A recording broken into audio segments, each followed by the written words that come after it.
Are Ontario landlords responsible for fixing broken appliances?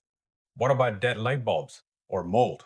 If you're a landlord or tenant in Ontario, misunderstanding this can lead to disputes, complaints, or even landlord and tenant board issues. So let's break down exactly who's responsible for what. Hi everyone, it's Delotion and welcome to Real Estate Watch, your real estate eyes and ears.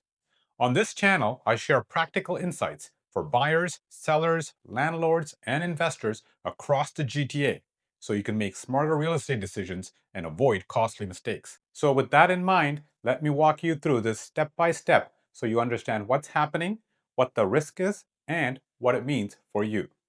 Number one, vital services. Under Ontario Residential Tenancies Act, landlords must ensure access to heat, electricity, hot and cold water, and gas. These are called vital services. And in Toronto specifically, if heat, water, or power stops working, landlords are expected to address the issue within 24 hours.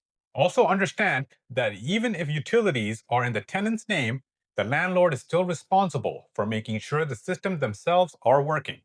So, for example, if there's no water because of a plumbing failure, that's the landlord's responsibility. But if the issue is a billing or service account problem, the tenant may need to contact the utility provider directly. Number two, broken appliances. So if the rental includes appliances like fridge, stove, washer, and dryer, and they break due to normal wear and tear, the landlord must repair or replace them. Even if a lease says something like, tenant pays the first $50 of repairs. That clause is generally not enforceable under Ontario law. However, if the damage is caused by tenant negligence, for example, misuse or intentional damage, then the tenant may be responsible. Number three, small maintenance items. So here's where many people get confused. Typically, tenants are responsible for minor items like replacing light bulbs, changing appliance or furnace filters, basic day-to-day upkeep. But if a light isn't working because of an electrical issue or a faulty fixture, then it becomes the landlord's responsibility.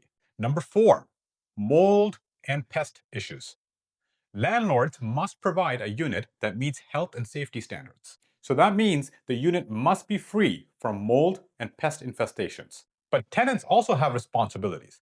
They must notify the landlord as soon as an issue appears, maintain reasonable cleanliness, and cooperate with any treatment or inspections. And delaying notifications can make the situation worse and potentially create problems for the tenant. Number five, how fast must landlords act? Ontario law requires landlords to respond within a reasonable time. But for vital services in Toronto, issues like no heat, water, or power must be addressed within 24 hours. If a landlord doesn't act, tenants can contact 311 and the city can investigate, issue fines, or even complete the repair and bill the landlord. And number six, communication is critical. One key point for both sides. Tenants must report issues immediately. If a small leak becomes major damage because it wasn't reported for months, the situation becomes much more complicated. So the best outcomes always come from early communication and cooperation.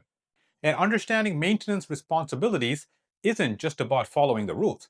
It's about protecting your investment, your rights, and your relationship as a landlord or tenant. And in today's Ontario rental market, clarity matters more than ever. So if you're a landlord, investor, or tenant, and you're unsure about your responsibilities or you want help setting up a clear RTA-compliant rental process, I offer clarity calls to walk you through your situation to help you avoid costly mistakes. The link is in the description below. And if this video helped you, like, subscribe, and share it with any Ontario landlord or tenant who should understand their rights, because the right information today can prevent months of problems tomorrow. Thanks for watching, and I'll see you in the next video.